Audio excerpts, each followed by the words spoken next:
conjunto entre la CETERA y la UNIPE en el marco de esta semana virtual que, como ya de reiterado varios años venimos presentando trabajos de nuestra organización, así que valoramos mucho que convoquen a la Confederación de Trabajadores de la Educación de la República Argentina. Y por supuesto, cada año una presentación renovada a partir de nuestras investigaciones, de los trabajos que venimos haciendo en el marco también de las organizaciones de base que van a estar presentes en distintos espacios de esta semana virtual también. Así que siempre ese orgullo renovado de la construcción de conocimientos que hacemos los trabajadores y las trabajadoras de la educación en la construcción de educación pública, pero también en la construcción de mejoras de nuestras condiciones laborales, que son las condiciones justas y dignas en las que tienen que aprender nuestros niños, niñas, adolescentes, adultos, jóvenes. Así que bueno, en esta oportunidad vamos a presentar las reconfiguraciones del trabajo docente y el uso de las tecnologías educativas en pospandemia. Unas semanas, digamos, en las que vinimos en el Congreso Internacional, donde esta precisamente variable o categoría o cuestión fue parte del debate mundial, así que también la CETERA, con nuestro trabajo y nuestras investigaciones, estamos en esa actualización de lo que discuten trabajadores y trabajadoras de la educación de todo el mundo. Presentar con mucho orgullo a nuestro equipo del Instituto de Investigaciones Marina Vilte, que son quienes van a presentar este trabajo. Aquí nuestro secretario de Educación, Miguel Dualde, junto con él en la dirección del instituto, nuestra queridísima, muy querida, porque, bueno, no voy a decir currículum, porque solo voy a decir su nombre, y el que, si alguien dice que no la conoce, no es educador o educadora de la Argentina, o no defiende la educación pública y está en otro lugar. Es más, en Latinoamérica, y sí caminamos un poquito más a nivel mundial. Nuestra queridísima Adriana Puigros, o la doctora Adriana Puigros. Ahí están aplausos de los compañeros que están presentes con nosotros.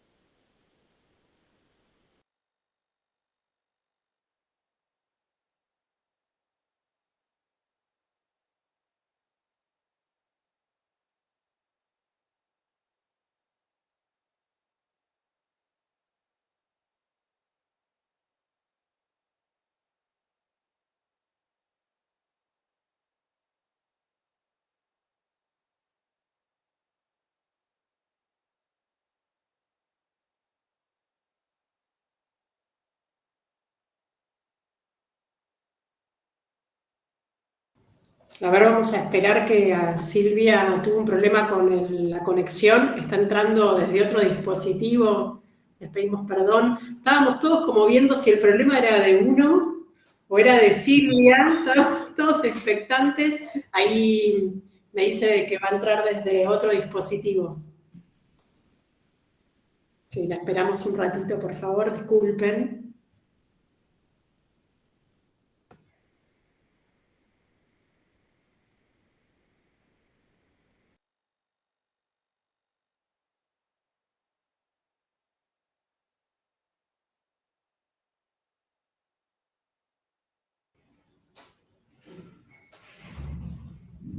A ver, Silvia, ahora.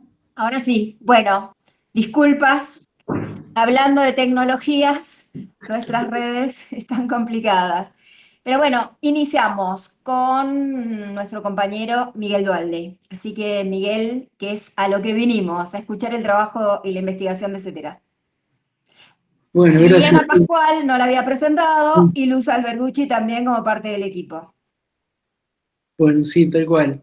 Bueno, muchas gracias por compartir este espacio. Como decía Silvia, venimos trabajando desde el Instituto Marina Vilte hace mucho tiempo ya en la elaboración de informes y producir conocimientos sobre la categoría tan principal que nosotros con la que trabajamos, que es el trabajo docente.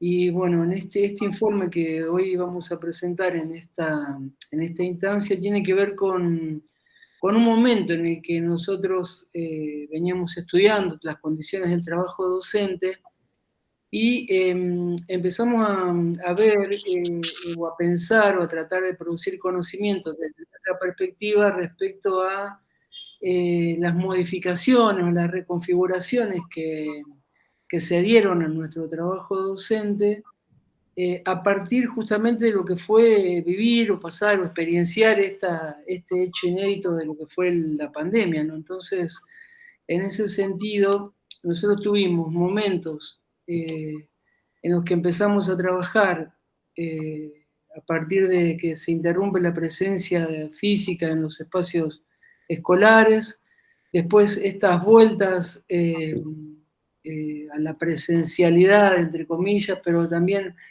una vuelta que no fue de un día para el otro, sino que tuvo una transición, hubo reconfiguraciones en ese sentido, continuidades, discontinuidades del trabajo que veníamos realizando, así que hubo toda una especie de reconfiguraciones, como le llamamos al trabajo, a partir de esta situación contextual y concreta. Entonces, esto modificó sustancialmente nuestro trabajo docente y nos dedicamos estos últimos años a producir conocimientos sobre esto, ¿no? Sobre esta situación problemática, especialmente, como decíamos, bueno, con el uso de las tecnologías que se dio a partir de la experiencia de pandemia y cómo ese uso continúa o no continúa, se discontinúa, permanece. Así que para eso elaboramos un proyecto de investigación cuyo informe es el que vamos ahora a compartir. Y un poco contarles también que desde la CETERA se define una metodología para llevar adelante esta investigación que en parte, de alguna manera, tiene algunas diferencias con respecto a la metodología que podemos llamar común o tradicional desde el campo académico, porque acá trabajamos o investigamos y producimos conocimiento con los compañeros y compañeras que viven trabajando en el aula, que trabajan cotidianamente en el aula, o sea que no son objetos de estudio, sino son sujetos, objetos que producen conocimiento sobre ese trabajo que ellos y ellas mismas realizan. En este trabajo concretamente nosotros convocamos para producir esto a compañeros y compañeras docentes que proceden de distintas provincias, también para tener una mirada más federal acerca de lo que acontece con respecto a las reconfiguraciones del trabajo docente, especialmente el uso de las tecnologías. Y en esta instancia participaron de la provincia de Buenos Aires, de la ciudad de Buenos Aires, de Catamarca, Chaco, Córdoba, Corrientes, Entre Ríos, Formosa, Jujuy, La Pampa, La Rioja, Río Negro, Salta, Santa Fe y Tucumán. Y la condición y el dispositivo que nosotros propusimos para el trabajo, para la producción de conocimiento, fue las reuniones grupales y la entrevista grupal. Es decir, nos reuníamos el equipo con docentes que la condición era estar en ejercicio en el aula, en el momento de la producción de conocimientos, y a partir de ahí se empezó a producir teoría. No partimos de un marco teórico previo al cual queríamos confirmar o verificar, sino que a partir del discurso, de la intervención de cada uno de los compañeros y compañeras, se fueron generando conocimientos sobre esta situación, es decir, sobre cómo se había reconfigurado el trabajo docente a partir de la experiencia de pandemia y especialmente con lo que significa el uso de las tecnologías en esas reconfiguraciones. Así que ahí focalizamos en aspectos estructurales del puesto de trabajo y de la organización escolar.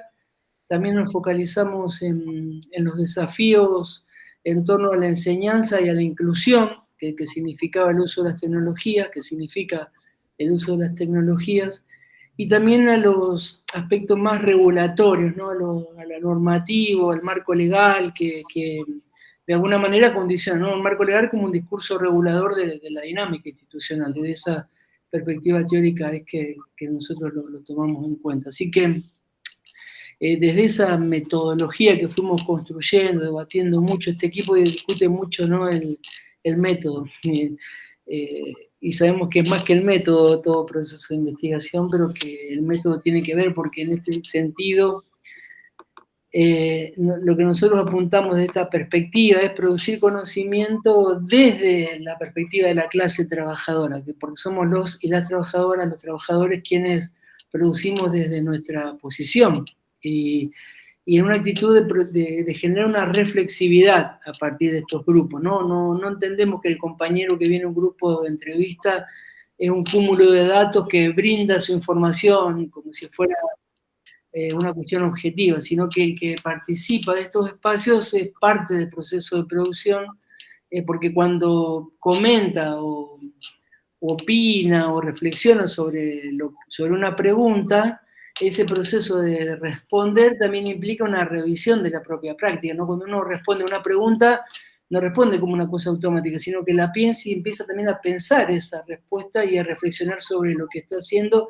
y en ese intercambio, en ese ir y venir, en ese trabajo colectivo, se va produciendo conocimiento y a la vez se va reflexionando sobre la propia práctica. Por eso los compañeros y compañeras que participan de este espacio lo hacen desde ese lugar y de esa perspectiva metodológica que nosotros proponemos producir conocimientos. Bueno, en todo ese tiempo en el que fuimos conformando, constituyendo grupos de discusión, de debate, se fueron elaborando ejes temáticos, conclusiones previas, informes de avance, para llegar a este informe con un conjunto de conclusiones que, bueno, muchas son, ya ahora le paso la palabra a Lili, muchas son conclusiones y muchas son también preguntas para seguir investigando, ¿no? Porque es un objeto muy dinámico. Así que bueno, eso es un poco lo que les quería contar desde nuestra parte más metodológica y de inicio de investigación. Así que bueno, Lili, te paso la palabra para que vos también comentes. Bueno, muchas gracias. Un placer estar aquí con ustedes y agradecer a UNIPE también por esta oportunidad de poder dar a conocer algunos resultados que, como dice Miguel, son algunos resultados y algunas preguntas, ¿no? que se construyen a partir de los resultados. Bueno, Milei me pareció, no me habrás dicho Milei, ¿no? No.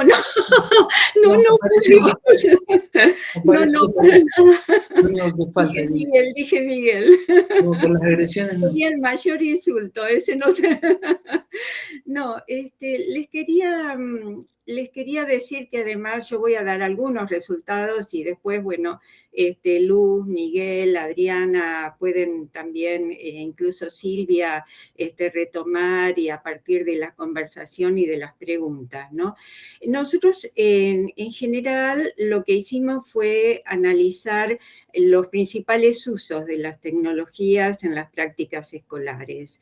Y la verdad es que tomamos como dos grandes ejes. Uno que tenía que ver con el uso para la comunicación, o sea, la comunicación entre los docentes y directivos, docentes y estudiantes, familia. Y el otro uso es el uso pedagógico didáctico para fundamentalmente la organización y el armado de las clases. Y justamente nos vamos a centrar en esos dos grandes usos. El uso comunicacional, o sea, de las tecnologías para llevar adelante la comunicación dentro de la escuela, es algo que nos viene desde la pandemia. O sea, en la pandemia tuvimos que era exclusivamente, prácticamente el único uso que nosotros, bueno, además del pedagógico didáctico, pero la comunicación pasaba a través de las tecnologías. Lo que sucede es que con la vuelta a la presencialidad, esto sufrió algunos cambios, ¿no? En realidad, en casi todos los niveles, porque nosotros cuando entrevistamos a los docentes, además de la condición de estar dando clase en ese momento, es que pertenecieran a los niveles inicial, primario y secundario, y observamos que este uso comunicacional se mantiene en todos los niveles, aunque prácticamente tiene una importancia mayor en los niveles inicial y primario. de alguna manera la organización del puesto de trabajo en el nivel secundario hace que un docente a veces tenga por semana grupos de 300 estudiantes, con los cuales es imposible mantener una comunicación a través de las tecnologías. Por eso en el nivel secundario quedó mucho más reducido al campo de los al rol de los preceptores o de la dirección institucional. En cambio, en el nivel inicial y primario se observa que la mayor presencia de la comunicación a través de la tecnología. Lo que nosotros analizamos también es si esa presencia se debía a decisiones individuales o personales del docente o a decisiones institucionales, dado que en general hay una ausencia total de marcos regulatorios en función del uso de la tecnología para la comunicación. Y lo que vimos es que hay una variedad de situaciones que en muchos casos mantener los grupos de WhatsApp se debe fundamentalmente a decisiones personales, pero en otros casos también se debe a decisiones institucionales de parte de los equipos directivos. También observamos que muchos docentes tenían una gran sobrecarga al mantener la comunicación a través de digital, porque en general no se respetan los horarios de trabajo, se usa la posibilidad del WhatsApp para preguntar cuestiones que están por fuera de la escolaridad, y además que en la mayoría de los casos lo hace el docente costeando su propio celular y sus propios datos móviles, con lo cual en muchos casos también se ha decidido reemplazar este tipo de comunicación por el tradicional cuaderno de comunicaciones, ¿no? El otro uso, que es muy importante en términos pedagógicos didácticos, es justamente el uso de la tecnología para el armado y organización de las clases. Lo que nosotros observamos es que la tecnología en general se usa tanto para la planificación como para el armado de las clases, pero siempre su uso, y creo que esto lo había puntualizado hace un tiempo también Flavia Terigi, es mucho más como un recurso didáctico que para el armado de una clase en forma virtual. En general, lo que nosotros vemos es que para la planificación lo que hacen los docentes es usar el Google Drive que permite, e incluso nosotros también lo usamos para esta investigación, porque permite una construcción colaborativa por parte de los distintos docentes de una misma institución. Y además se usa bastante Classroom, pero ya no para dar las clases como se usaba en la pandemia, sino para poner allí materiales o para poner contenidos, de manera que los estudiantes puedan también acceder, aun cuando no han perdido, no han podido asistir presencialmente a esas clases. O sea que se usa más como un recurso que para el armado de una clase en forma virtual. También vemos que se usan algunos programas como el Padlet, que permite enlazar contenidos multimediales, se usan los televisores cuando hay ese recurso existe en las escuelas para pasar un video, se usan también los celulares en general o las computadoras para la búsqueda bibliográfica, para investigar sobre un tema determinado. Lo que sucede es que muchas veces se usan los recursos que tienen los alumnos. Bueno, ahora vamos a hablar un poco de qué pasa con el parque tecnológico a nivel de las instituciones, ¿no? Entonces, lo que observamos es que un condicionante muy importante del uso de la tecnología son las condiciones institucionales, o sea, la disponibilidad de los recursos tecnológicos y también el grado de actualización de esos recursos, ¿no? Es decir, lo que nosotros vimos es que en general, un aspecto que adquiere bastante presencia últimamente son las plataformas de tecnologías de la educación. Las plataformas fueron muy usadas durante la pandemia, pero a posteriori de la pandemia nosotros estuvimos estudiando también los avances de la mercantilización, privatización en el sector educativo, y lo que observamos es que por parte de muchos gobiernos provinciales, en algunos casos había desarrollo propio de plataformas, pero la mayoría de los gobiernos provinciales lo que hacen es contratar a las grandes empresas o corporaciones tecnológicas para tener acceso a las plataformas que brindan estas empresas.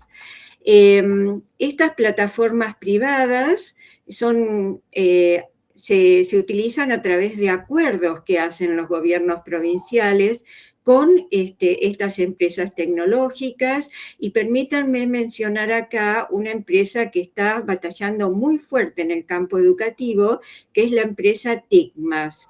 TICMAS es socia de Google y en este momento está desarrollando numerosas plataformas con contenidos, con secuencias didácticas que permiten el desarrollo de las clases, pero además con desarrollo de contenido propio, con una visión totalmente empresarial y mercantilista de la educación.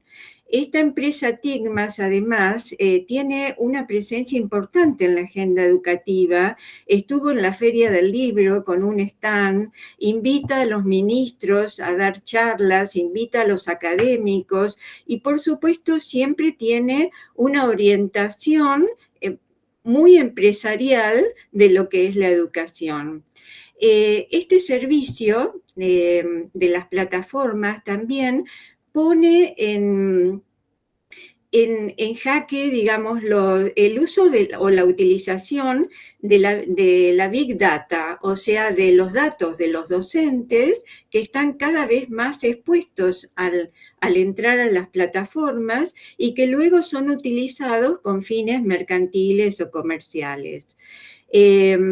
En algunos casos, por ejemplo, la empresa Google sufrió algunas denuncias en Europa, en España y en Estados Unidos por haber hecho uso de los datos de los docentes y de los estudiantes, a pesar de que dicen que están protegidos y que son datos privados, que no se deben utilizar. Sin embargo, Google ha hecho uso de esos datos y ha sido incluso multada en algunos casos, ¿no? Esta situación, de alguna manera, nosotros tenemos que traerla a colación, porque hubo desarrollos propios durante el 2010 y el 2015 en nuestro país, desarrollo de software y de hardware, como por ejemplo el sistema Guaira, que es un sistema de libre acceso, pero lo que sucede es que esos desarrollos tecnológicos desde el Estado Nacional o de los estados provinciales no se siguen, requieren esfuerzo, requieren financiación y no se siguen, no se mantienen, y estamos retrocediendo varios pasos en algo que desde la CETERA siempre hemos llamado la atención sobre la necesidad de tener soberanía tecnológica. Eso es muy importante porque de alguna manera la visión que nosotros, o un Estado nacional,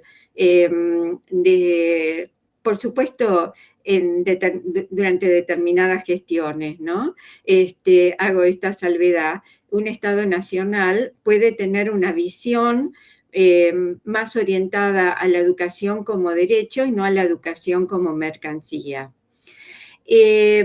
De alguna manera, la disponibilidad de los recursos tecnológicos en las instituciones educativas es un condicionante muy, muy importante y nosotros tenemos que tomarlo en cuenta, porque en los últimos años el parque tecnológico se ha vuelto obsoleto. Desde el programa Conectar Igualdad, que repartió miles de computadoras en las escuelas, en muchas escuelas esas son las únicas computadoras que existen, y son computadoras que han quedado totalmente obsoletas, y que de alguna manera antes existía contratos para técnicos, figuras o roles técnico-pedagógicos que permitían mantener el parque tecnológico, que permitían realizar también ayudar a los docentes, no solo en el mantenimiento de la tecnología dentro de las instituciones, sino también en el uso pedagógico didáctico de las computadoras. Y la verdad es que esos roles docentes han desaparecido de las instituciones, son muy pocas las instituciones que todavía lo mantienen.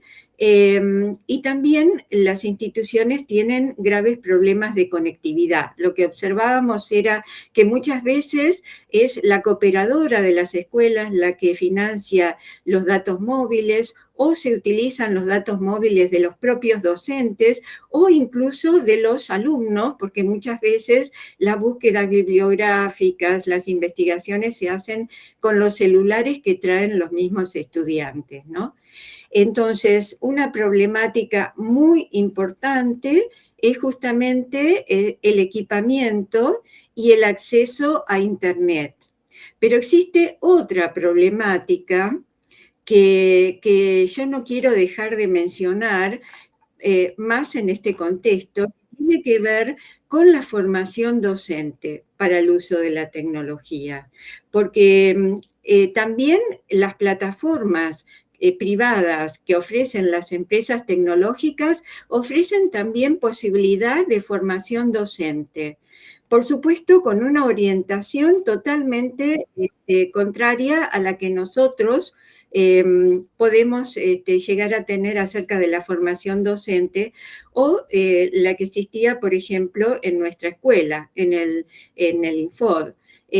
Con lo cual, la formación docente es un área fundamental para el desarrollo tecnológico, no solo el equipamiento y la conectividad. ¿Y por qué digo esto? Y además el papel del Estado, ¿no?, dentro de la formación docente, no dejar esta formación docente en manos de las corporaciones tecnológicas. Como decía Miguel, nosotros hace unos días tuvimos el 10º Congreso de la Internacional de la Educación. Yo estuve en un panel sobre tecnología y educación, y justamente en este panel, digamos, se planteó que los países centrales, por supuesto Estados Unidos, países europeos, algunos países asiáticos, no tienen este problema que tenemos nosotros de equipamiento y de conectividad. Es decir, está como asegurada la conectividad y el equipamiento para todos los docentes y los estudiantes. Pero, ¿qué es lo que se está observando desde los docentes de esos países? Se está observando en los estudiantes el abandono de ciertas capacidades cognitivas, fundamentalmente las que tienen que ver con la creatividad y con el pensamiento crítico. Justamente el pensamiento crítico es el que nos ayuda a discernir sobre el valor de la información. Cuando nosotros hacemos búsquedas bibliográficas, es decir, sabemos que están a la orden del día las fake news, es decir, realmente información que ha sido inventada. Entonces, poder discernir, poder valorar, analizar la información, desmontar prejuicios, poder desarrollar conclusiones bien fundamentadas, es decir, son justamente habilidades cognitivas que tienen que educarse, que tienen que ser objeto de la enseñanza, y por eso es tan importante que la formación de los docentes para el uso de las tecnologías. La tecnología ya llegó y se instaló. digamos, es imposible volver atrás y no tiene sentido, pero sí hay que trabajar muchísimo sobre la formación docente para la utilización de la tecnología. Por eso me interesa mucho llamar la atención sobre este aspecto, ¿no? Bueno, dejo acá para dar lugar a que después podamos intervenir y le paso la palabra a mi querida Adriana. Adri, está silenciada. Fíjate, porfa. Sí, perdón. Buenas tardes a todos.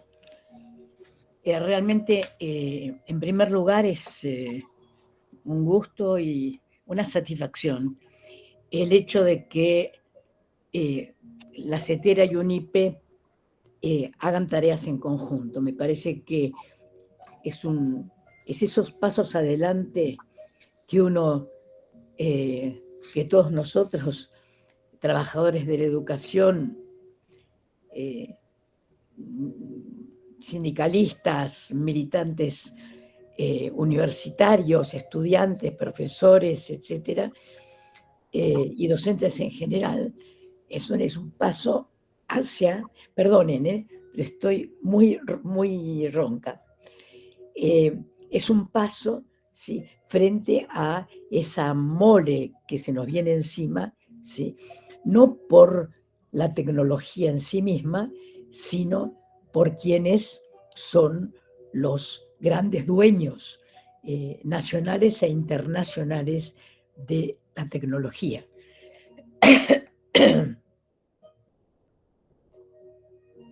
Entonces, yo creo que esta situación conjunta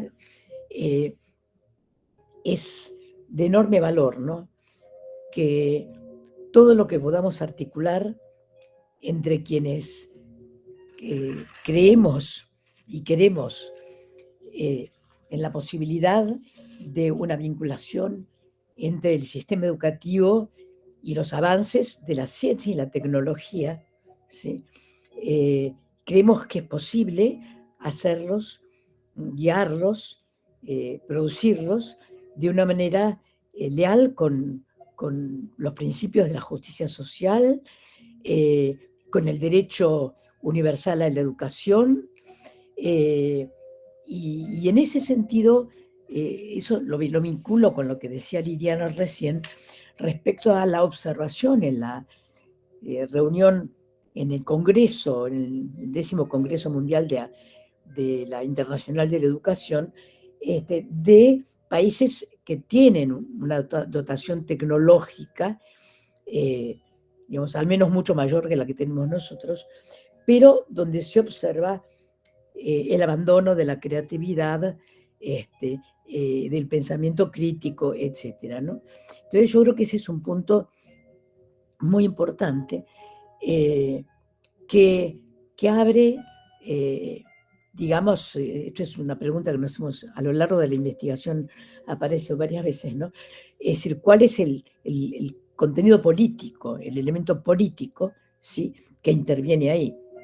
Porque hay dos miradas, por lo menos dos miradas. Hay una mirada tecnocrática, ¿sí?, que piensa que en realidad el problema este problema que va apareciendo, es decir, se soluciona, digamos, con estímulos que en el orden de la neurociencia malentendida, voy a decir, ¿no? Pero también, digamos, desde otro lado, uno puede pensar que hay un contexto político, económico, ¿sí?, es decir, que estimula la limitación de la creatividad, que estimula el abandono del pensamiento crítico. Entonces yo digo esto para subrayar que no es un problema de la tecnología, porque efectivamente, ¿sí?, es decir, como decía Liliana hace un rato, es decir, en realidad algo que se observa en la investigación es el uso y lo decía Miguel, el uso de la tecnología como recurso, ¿sí? Entonces, eso hay que analizarlo también muy bien, porque es el uso de la tecnología como un recurso ¿para qué? ¿No? Yo planteo preguntas porque estas investigaciones que se han venido haciendo en el Instituto Marina Vilde, etcétera, nos dejaron muchísimos interrogantes, por suerte, ¿sí? Es decir, no son investigaciones, es decir, que pretendan llegar como conclusiones a porcentajes, ¿sí? O a, digamos, o que nos manejemos con estadísticas cuyo valor finalmente es absolutamente relativo, porque siempre que uno hace un análisis cuantitativo de lo social, en este caso de lo educativo, pero bueno, es de lo educativo y de lo social, tiene que hacerlo de manera comparativa, tiene que analizar procesos y no, digamos, al estilo de las evaluaciones más, digamos, impuestas ahora, como lo que voy a nombrar el PISA, que seguramente todos ustedes conocen, y que en todo caso saca la fotografía de un momento y no tiene en cuenta un proceso. Por eso, digamos, el tema del abandono de la creatividad y del pensamiento crítico, yo creo que hay que ponerle una luz roja y que hay que cruzarlo con el tema político. ¿Sí? Hay que cruzarlo con el tema político. Cuando uno entra a Internet y encuentra la oferta, la cantidad de ofertas, ¿sí? Y en esto trabajó mucho el equipo, en particular Liliana y Luz, los compañeros que hoy no están, Andrea María, que es, digamos, en detectar las empresas, ¿sí? Es el que están ofreciendo de diversas maneras,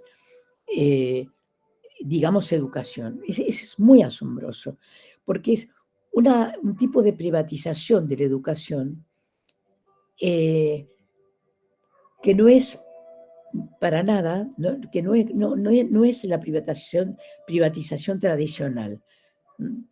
Hay un salto en ese sentido y una penetración de las grandes empresas en la educación pública, ¿sí? Es decir, las grandes empresas, en realidad, cuando uno lo ve en el marco latinoamericano sobre todo, bueno, en Estados Unidos también, las grandes empresas tienden a comprar lo que llamaríamos pymes, ¿sí? Y hacer cadenas con las escuelas. Pero el gran negocio no es ese. El gran negocio es justamente el de la penetración a través de plataformas. Y de plataformas que, como se mencionó, ¿sí?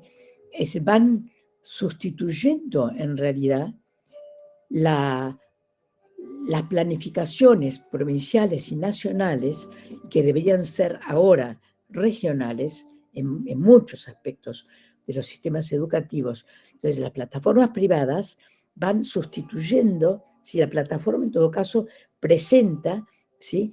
Planificaciones. Hay una planificación de la formación docente, hay una planificación, ¿sí? De la enseñanza de las matemáticas.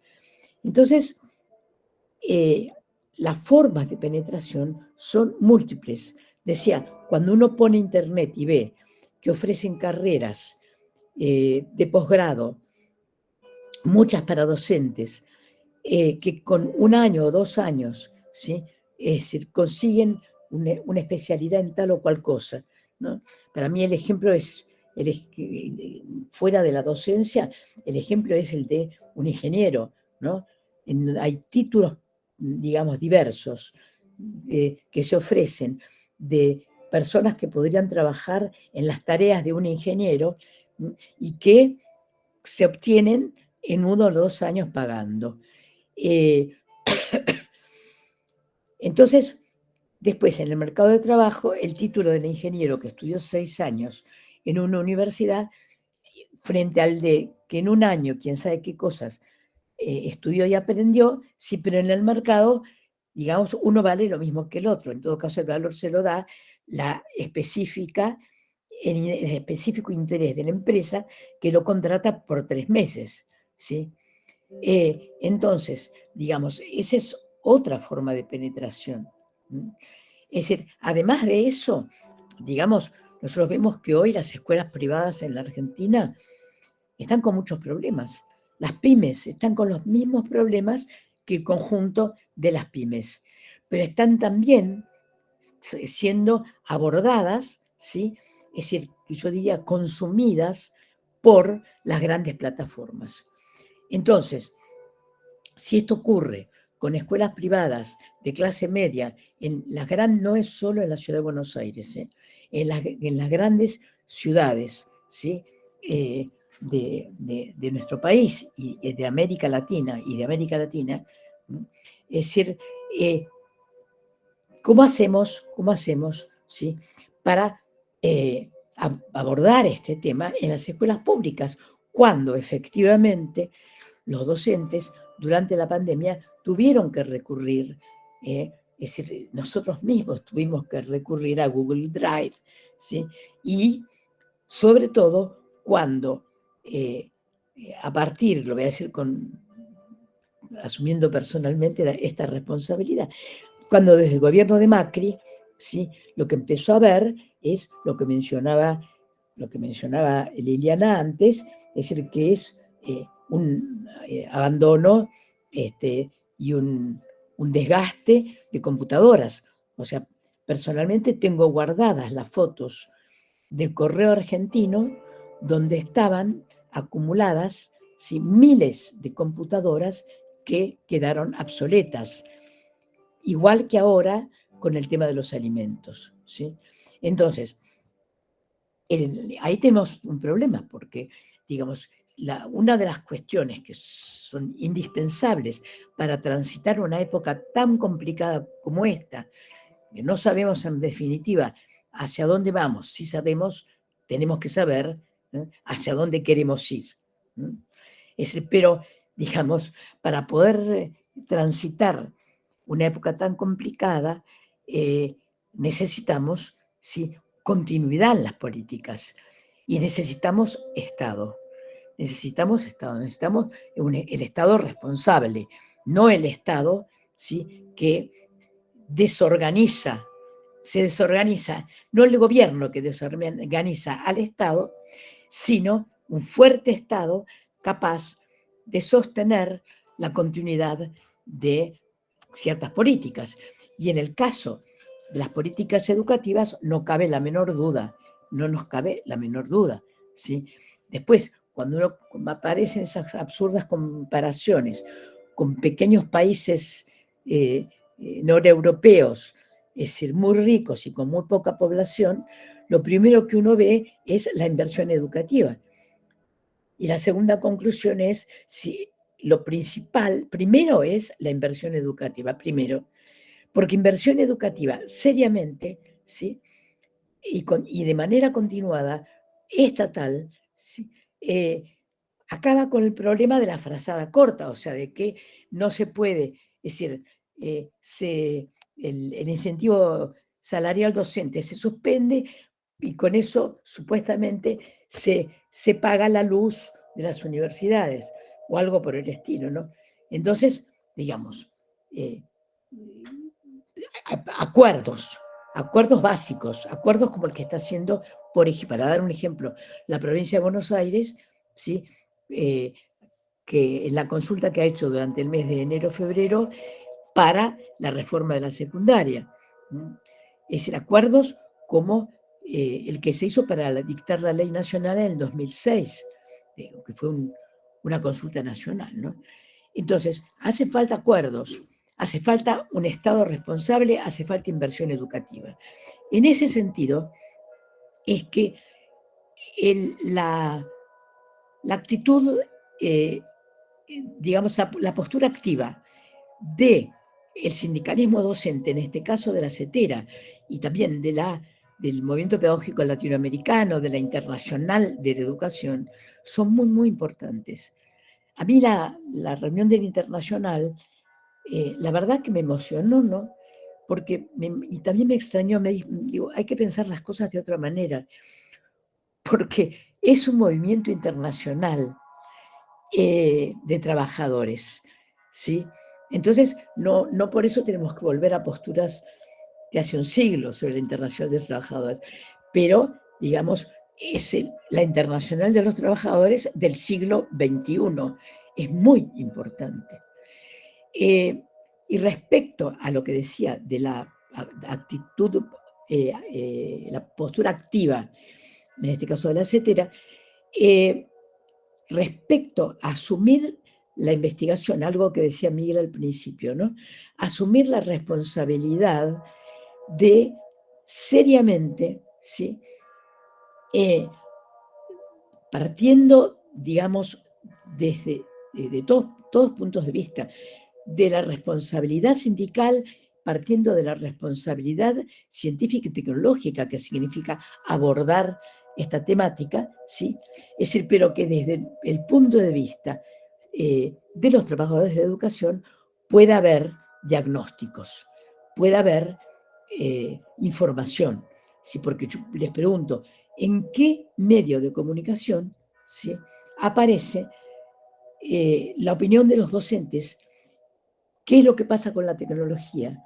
La opinión directa, ¿sí? Por eso es que hemos hecho mucho hincapié en algo que mencionaba Miguel y mencionaba Lili, en el sentido de que no empezamos por hacer un modelo con nuestros supuestos o nuestros juicios previos acerca de la situación o de la relación entre los docentes, la pandemia y la tecnología, y entonces después aplicar ese modelo a ver con qué coincide y con qué no coincide, ¿no?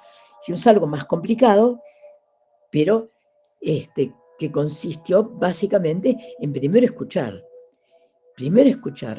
luego plantear los siguientes pasos metodológicos. Por eso, digamos, la investigación es sobre todo una investigación cualitativa, pero, insisto, hay investigaciones cualitativas que parten de los conceptos previos del investigador y otras que parten, ¿sí?, del escuchar, y a partir de esa escucha poder construir las categorías de análisis, etc. Bueno, yo creo que hay muchísimo trabajo por delante, y una cosa que me parece que se ha logrado bastante bien en el Instituto Marina Viltes de la CETERA es un ritmo de continuidad. Ahora, de continuidad que ustedes pueden encontrar en los 3, 4, ¿no?, libros ya publicados, ¿sí? Es decir, de continuidad sobre lo que viene ocurriendo en la vida del sistema educativo argentino, ¿no?, y latinoamericano. Y la otra cuestión, finalmente, es el recalcar, lo dije, pero lo voy a recalcar, la absoluta necesidad de la asunción por parte de los docentes de informar, de informar las diversas situaciones y, sobre todo, digamos, de entender que las cuestiones que van ocurriendo, ¿sí?, las dificultades enormes con las cuales se encuentran, no tienen que ver con cuestiones locales, que también influyen, pero no son solo cuestiones locales, sino que se enmarcan en las grandes políticas. Con lo cual, digamos, el grado de responsabilidad de los docentes, que son a la vez, es el grado de responsabilidad de los ciudadanos, es enorme, ¿sí? Y llega hasta adentro del aula,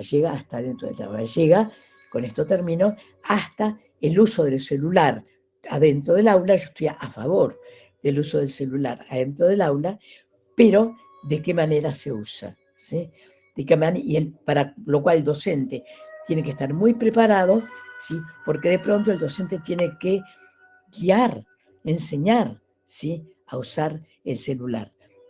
Cuando yo iba a la escuela, tampoco se escuchaba al docente, sino que hablamos de costado, nos pasábamos papelitos y tratábamos de hacer otra cosa. Entonces no es una novedad, sino que depende muchísimo, ¿sí? De la orientación pedagógica, la orientación cultural, el interés que se despierta, etcétera, con los chicos. Bueno, yo dejo acá y muchísimas gracias, ha sido muy bueno participar aquí. Gracias.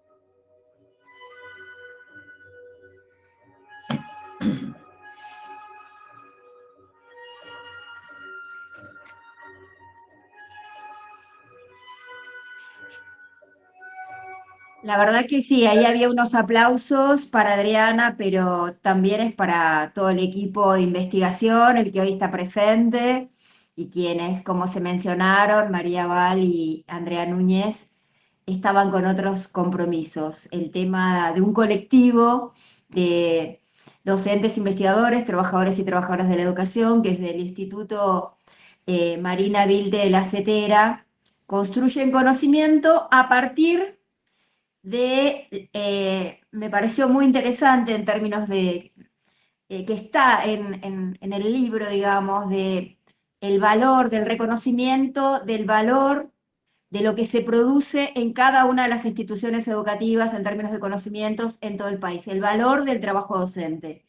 Y en esa categoría de sujeto-objeto, es decir, de protagonista, de la sistematización de esos conocimientos, de la lectura actualizada, que es para nosotros muy importante. Es decir, nosotros construimos conocimiento también para intervenir sobre la realidad y transformarla. Y construimos conocimientos para generar política pública, política educativa. Recuerdo que con la investigación que se hizo en el contexto de pandemia, que le hicimos las organizaciones de base, se hizo desde la CETERA, 15.000 docentes participaron de todo el país, y eso nos permitió construir argumentos para avanzar en un acuerdo paritario nacional respecto al trabajo docente en contexto de pandemia.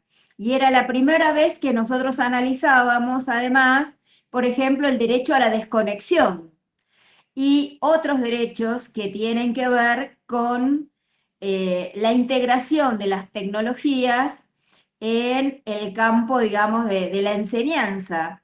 Y precisamente este libro nos permite la construcción de esas líneas respecto de las mejoras que necesitamos para fortalecer la organización institucional, la organización del trabajo docente, la incidencia que esas dos dimensiones tienen con la dimensión curricular, digamos, o la construcción curricular, y cómo las tres tienen que ver, digamos, con el análisis que hacemos de la institución de educación, pero también de nuestros procesos de trabajo. Por eso decían, creo que lo trajo Liliana, lo trajo Adriana y Miguel también, el haber participado del Congreso de la Internacional de la Educación primero nos permitió conocer la realidad de continentes muy distantes como el Asia o África, pero también escuchar que aquellos sistemas educativos consolidados en los países más desarrollados, a todos los trabajadores nos atraviesan en este contexto histórico de la humanidad variables comunes, y cómo esta nueva revolución tecnológica reconfigura el trabajo de manera general, pero también está produciendo estas reconfiguraciones en el trabajo docente. Y entonces, en consecuencia, creo que el libro nos permite pensar en relación a lo que aquí se expresó, la formación docente, la necesidad fundamental de que haya políticas públicas, que ya la ha planteado la CETERA en el marco de la paritaria, y también se las planteamos a la dirección del Infod, de políticas de formación docente permanente, en ejercicio, recuperar los espacios y las jornadas institucionales, porque creo que otro argumento fuerte que trae la investigación que se desarrolló es esta dimensión, decimos, que también analizamos en el marco del trabajo. Hay varias conclusiones y reflexiones en el tramo del libro sobre la cuestión colectiva de nuestro trabajo, ¿no? La dimensión colectiva del trabajo docente. y en esa dimensión colectiva del trabajo docente, lo prioritario que es, y como otra, si se me permite, categoría del conocimiento que construimos, la reflexión. Se jerarquiza la reflexión docente en términos colectivos como un espacio de construcción de conocimiento, pero también como constitutivo del trabajo docente. Y yo creo que ese es un nuevo punto de partida para el debate que tenemos que dar en el marco de la paritaria, que tiene que ver con los tiempos de la jornada laboral, pero también con los tiempos institucionales, que no es lo mismo para un maestro de grado de la educación primaria o de la educación especial o inicial que para un profesor, que aquí bien se decía, con un piso a veces de 300 a 500 alumnos en 5 a 9 escuelas, se hace muy dificultoso este trabajo que es muy importante para fortalecer las trayectorias educativas y también los proyectos institucionales.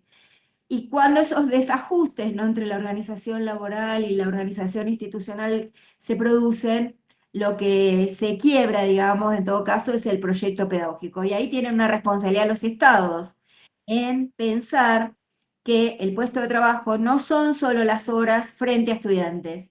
Hay horas que son fundamentales para esta producción, esta construcción, esta reflexión en términos colectivos, que es parte, digamos, de la tarea de nuestra tarea de planificación y de desarrollo, perdón, de los proyectos. Bien, y la última cuestión que yo quiero destacar, perdón, que se mencionaba en el libro, es como una política de sororidad cuando se dan estos grandes conflictos como fue la pandemia y la incorporación rápida en menos de 24 horas de las tecnologías para generar comunicación institucional, pero también con los estudiantes y las familias, y la autogestión de los docentes.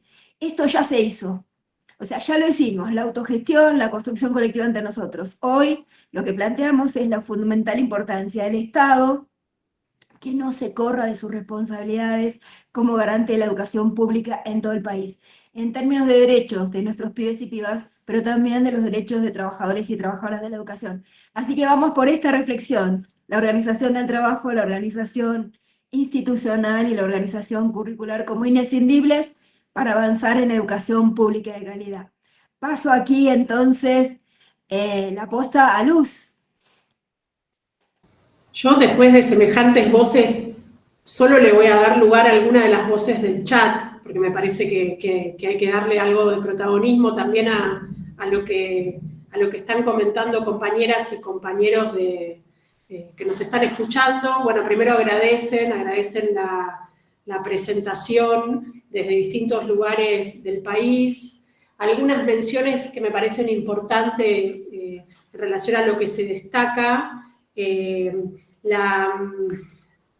aspecto del uso de la tecnología a través de las plataformas, dice Araceli, también suman problemáticas como la intensificación y la falta de reconocimiento y por lo tanto la precarización, burocratización y no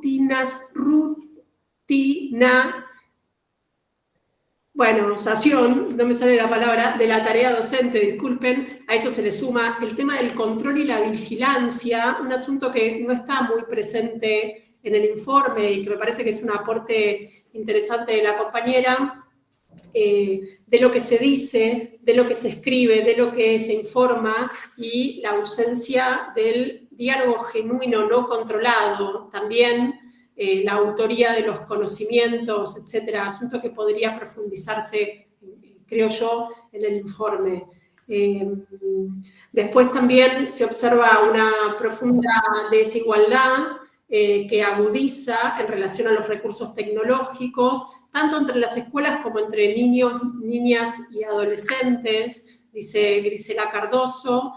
Por otro lado, la posibilidad de que muchos docentes queden entrampados en la compra-venta de plataformas y de formaciones de oferta, cuestiones que ya están haciendo mella en el sector. Bueno, asunto que sí está muy presente en el informe y que fue presentado también recién. Nada, invitarnos a la lectura. Hay algunas cuestiones de edición que estamos corrigiendo que no sabemos por qué quedaron allí algo desprolijas. pero puede leerse muy bien, invitarlos y hacer también comentarios o reflexiones de sus propias prácticas en las instituciones educativas, porque la verdad es que las cuestiones que en el instituto se producen tienen la intención, no sabemos cuánto de eso por ahí se produce, de que vuelvan a la sala de maestros y maestras y a la sala de profesores y profesoras en términos también de preguntas y de reflexiones sobre la práctica cotidiana.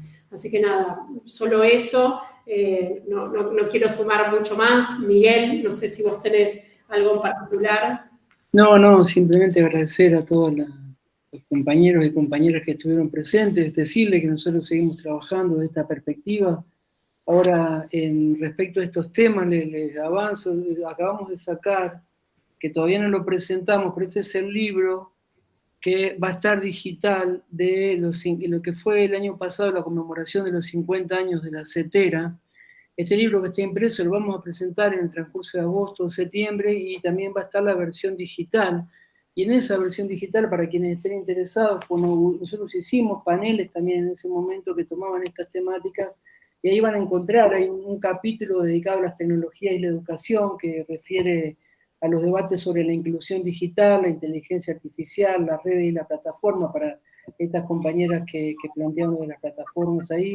Ahí intervinieron Mariana Maggio, Laura Mares, Sebastián Dominski, pero también hay un capítulo especial donde estuvo Lili sobre el avance privatizador, ¿no? Donde tomamos también esta temática de la tecnología y cómo a través de la tecnología avanza la privatización en la educación, y también otros paneles referidos al trabajo docente, bueno, donde estuvo en uno de ellos, estuvo Luz, con Germán Cantero, con Héctor González, que tomaron la cuestión de la conducción de las instituciones y el trabajo docente, y otro panel también donde nosotros compartimos las cuestiones de la situación laboral y el trabajo docente, donde estuvo nuestra compañera Lili Capone, también con compañeros de otros países refiriendo a las condiciones y a la reconfiguración del trabajo docente.